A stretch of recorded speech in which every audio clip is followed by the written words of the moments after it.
Hello everyone, welcome back to my channel. My name is Paola and this is the first installment of the 12 days of Christmas. So I thought it would be a great idea to start off the series, my return to BookTube, with a very special video about my bookshelves. Don't worry, I won't be showing you every single one of the books on my shelves. I'm just gonna give a big shout out to the standout books that are currently sitting on my shelves. So these are my official shelves, and I have a special little batch of books here. So this is the YA space of sorts. I have many YA books, but this is the beginning of the shelf. So let's just get started. And out of these ones, I think the biggest standout is, without a doubt, Ophelia After All, by the one and only Raquel Marie. If you have not read this, I highly, highly recommend it.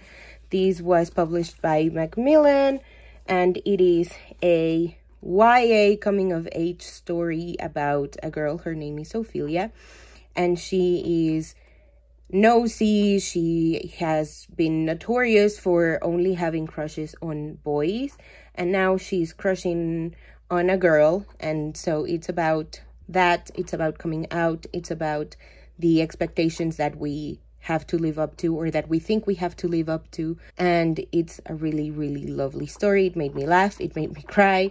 I really need a movie adaptation out of this. So if any producers are watching, by any chance, please adapt this lovely, lovely book.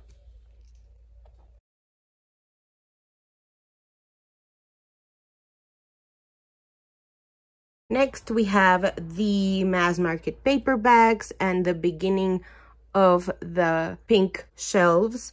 I love that they're mismatched. That's my favorite thing. And out of these, I would love to give a very special shout out to The Astonishing Color of After by Emily X.R. Pan. This is a hard-hitting YA book about a girl whose mom recently passed because of suicide. And I will admit that I have not read this yet. I have read the first 10 chapters maybe, and then I started feeling too much too soon, and I decided to put it down for the time being.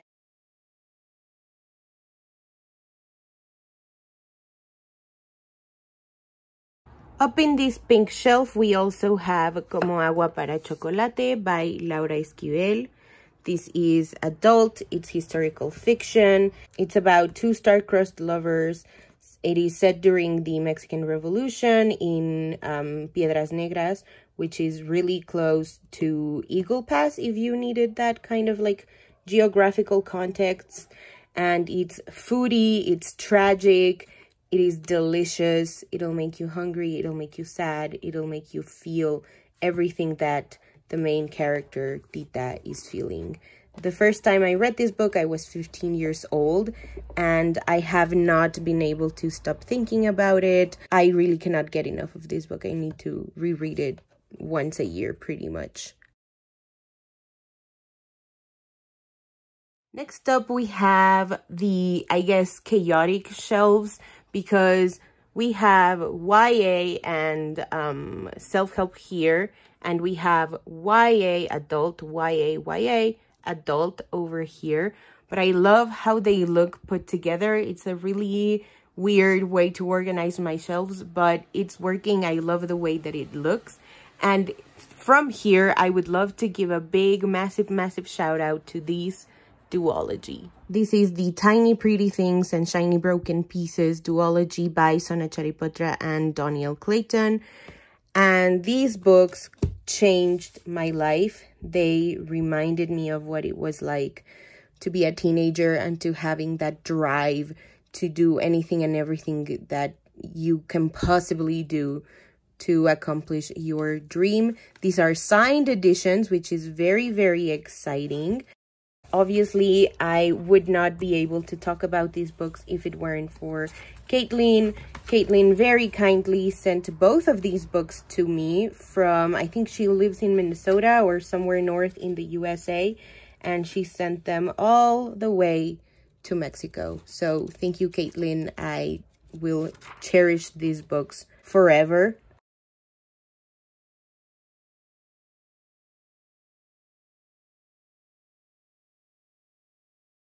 Next up, we have a piggy bank that's not really a piggy bank. I mean, I think it's called actually a piggy bank, but it's not in the shape of a piggy, so I don't understand why that is. But this says, saving for new adventures, which I love and cherish a lot. This was given to me by my aunt. Up next, we have my grandpa's collection. With some exceptions, these 3 books are not from my grandpa's collections. But I'd say the main standout is this one. It is called Su Excelencia. It is the first novel written by Mario Moreno Cantinflas. And in case you didn't know, Mario Moreno Cantinflas was a very prolific actor, director in Mexico. He was Mexican. And my grandpa absolutely loved his style, his comedy, everything about him he really, really enjoyed. And I was the one who bought this book, and I gave it to him, and he read it a couple of days or weeks before he passed. Now, this is quite the space for books. This is kind of like the bad bitch space in my shelves. And I would like to start with Ana Meriano's fairy tale retellings. This is How We Fly, and it sounds like this. Look at them, cherish them, adore them, read them, please, for the love of God. First up, we have This Is How We Fly. This was published, I think, in 2019, like late 2019. And it is amazing. It is a loose Cinderella retelling about Ellen, who has just graduated high school, and she has pretty much nothing to do for the summer before going to college. And one of her friends convinces her stepmom and her dad to let Ellen play in their quad ball team. So please go check it out. Look at it. It is also signed. It says, "To Paola, thank you for everything you do to support books." Ana Meriano, I adore this book. I need more people to read it. It has a lot of gender feels. It's about community. It's about friendship. It's about identity. It is phenomenal. I need more eyes on this book. And we have the companion sequel. It sounds like this. And this one is a loose Snow White retelling. And it's about Yasmin, who accidentally gets the low brass section of the marching band kicked out. And so she and a couple of freshman kids, 7 to be specific, have to step up to the plate to get sort of like the low brass section back in shape so that they can be, you know, eligible for competitions and stuff like that. And it is stunning. This one is also about identity. It talks about undiagnosed disabilities. It's about a questioning main character. It's about friendship. It's about queer Catholicism. It is amazing. And it is also signed. Look at it over here. To Paola, I could not have launched this book without you, Ana Meriano. Please, please, please, please, please, please, please pick up these books. I promise you will not regret it. I understand the reticence for this one, but you have no excuse to not read this one. So please pick this one up. Next up, we have Pop Song by Larissa Pham and Love is an Ex-Country by Randa Gerard. These were sent to me by Catapult, so big, big thank you to them. I haven't read them, but they are in that space because they were the first books that were sent to me by a publisher in hardback, and I very much adore the fact that they were given to me for free. I never thought that would be possible. So thank you to Catapult. Shout out to you. And finally, we have the baddest bitch of them all, Juniper and Thorn by Ava Reed. this cover, I mean, these sprayed edges, I mean, this is the fairy tale retelling that you most need in your life. Unfortunately, I can't really talk about it because HarperCollins is currently on strike, and I stand in support of them, but you're still allowed to buy this book. We should just refrain from sharing our reviews until the strike is over. Over here, we have another piggy bank, not in the shape of a piggy. This is in the shape of a London bus. This was given to me when I was like 16, 17 years old, I want to say. And all the way over here, we have these big, ginormous, chunky books. I am so excited about these. We have 3 big standouts. The City We Became by N.K. Jemisin. This is sci-fi dystopia, I think. And it is a chunky book. And the reason why it is a standout, it's because look at what it says here. It was originally $28 US, so a whole lot of money. And I got it for $4 at a Goodwill. And the best part is that it is in pretty much good condition. Like, yes, it has a little bit of a, you know, wrinkly thing over here. And it has water damage over here. But it is so legible. I cannot deal with the fact that it was $4. Thank you, Goodwill. Thank you, Texas. The next 2 books are Incendiary and Illusionary by Zoraida Cordova. These are fantasy books, YA fantasy books, I think. And these are signed as well. I won this during a giveaway where I was only supposed to win, I think, Incendiary in like its paperback format. But Zoraida was incredibly kind and gave me this, and it's signed and personalized. I'm gonna cry. Paola, thank you so much for the work you do to boost Latinx and marginalized voices online. I hope you enjoy this series. Best, Zoraida.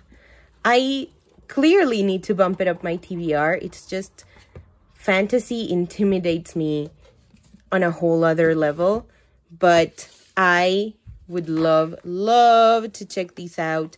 Maybe in May, since it's Magical May, but let's not get ahead of ourselves. This one is also signed. Finally, over here, we have nonfiction books.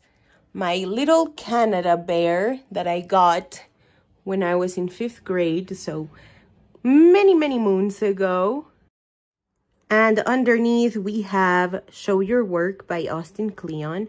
It is a sort of like a self-help book for artists that I highly recommend. Now, actually, finally, for these shelves, I want to show you Chimuelo. I know his name in English is Toothless because he's from the How to Train Your Dragon movie franchise, but I love how it sounds in Spanish a lot more. But he is my little feisty dragon and he protects my books.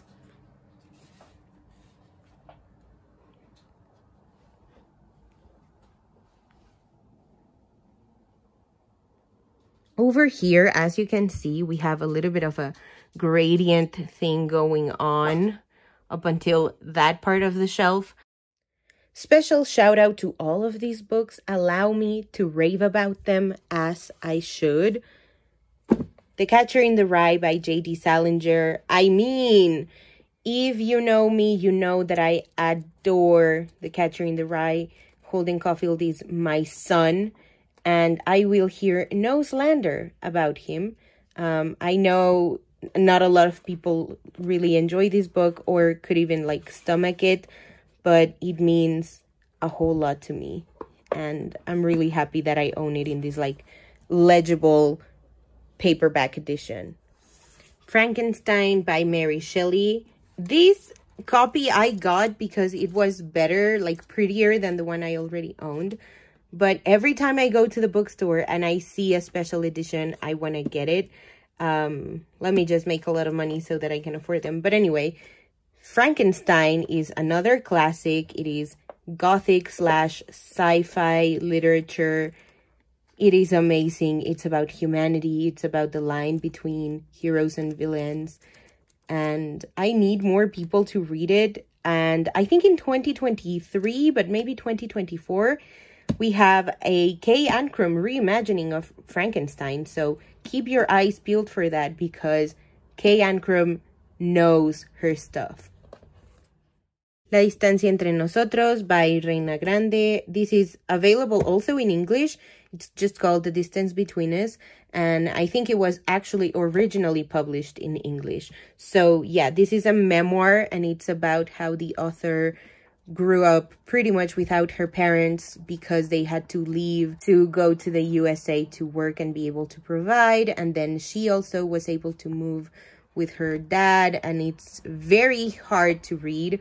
It's a really hard-hitting book, but it's about identity and family and the ways that people have been able to survive the immense failure that is the government. Highly, highly recommended. My paperback copy of This Is How We Fly. This was released in 2022. I also got it when I went to Houston and I met Anna. And I already talked about this book. I just wanted to show it to you again in its paperback beauty, with the new tagline, Quad Ball isn't for turfs, and the fact that it is signed. My Arc of Mexican Gothic by Silvia Moreno Garcia. I read this book with Kate and Taylor as part of Kate's book club. And Kate was the one who sent this to me very kindly from the US of A all the way to Mexico. And look at it. Isn't it just so beautiful? I adore this cover. History Soul You Left Me by Adam Silvera. This book just snuck its way into my heart and has refused to live. This is a hard-hitting contemporary YA book that goes back and forth between the past and the present, and it's about Griffin, whose first love and boyfriend just passed away, and it's about him grappling with that. It's about mental health, first loves, friendship, and being young and naive and impulsive and self-destructive. It is amazing, amazing, amazing, amazing, and I love this cover. The Fault in Our Stars by John Green, another really popular YA book that I adore. I remember picking it up and reading like the first 2 pages and going like, this is gonna make me cry, huh? And I'm gonna enjoy it. And I did. It is an amazing, amazing book. My prize copy of The Lightning Thief by the one and only Rick Riordan. This, I'm assuming everybody already knows what Percy Jackson is about, but in case you don't, it's about Percy, who thinks he's a normal, regular kid with just really, really bad luck. And turns out he's a demigod, and he's like the prime suspect of the thief that stole Suze's lightning bolt. And it's about quests, family, friendship, love, bravery, what makes someone a human, what makes someone a god. I adore this book, and specifically this copy means a lot to me because I won it at a writing competition when I was in high school. And finally, Persepolis by Marjan Satrapi. This is a graphic memoir, and it's about the author's experiences as a young Iranian girl who is living through the Iranian Revolution, as well as when she left to France to study. It's amazing. It's about identity, survival, totalitarianism, politics. It's incredible. I highly, highly recommend this book. And over here, we have a couple of hardbacks and my treasured OC books. Obviously, the standout had to be Private Lessons by Cynthia Celese. This is an incredible book about a piano student who wants nothing more than to be a pianist, sorry, and she gets involved with her professor. So it's about grooming, abuse, power dynamics, but it's also about friendship and love and family. It is an incredible, incredible book. This was released in 2020, so it definitely did not get the attention that it deserved, but I highly, highly, highly recommend it to anyone and everyone. And finally, all the way over here, we have my handy dandy chest of drawers. We have my grandpa's typewriter, and I'm dying to get one of those notes from The Perks of Being a Wallflower that says, write about us someday. Over here, we have an actual piggy bank. We have a candle, and we have my series, and we have Zane's autobiography. This book is humongous. Look at how tall it is. It is tall, tall, tall. And it is a photographic journey that starts when Zane left One Direction. And it is a very personal account of the events. It is very emotional, and it's about going your own way, so to speak, and what that means when you are someone who was in a very successful boy band as Zane was.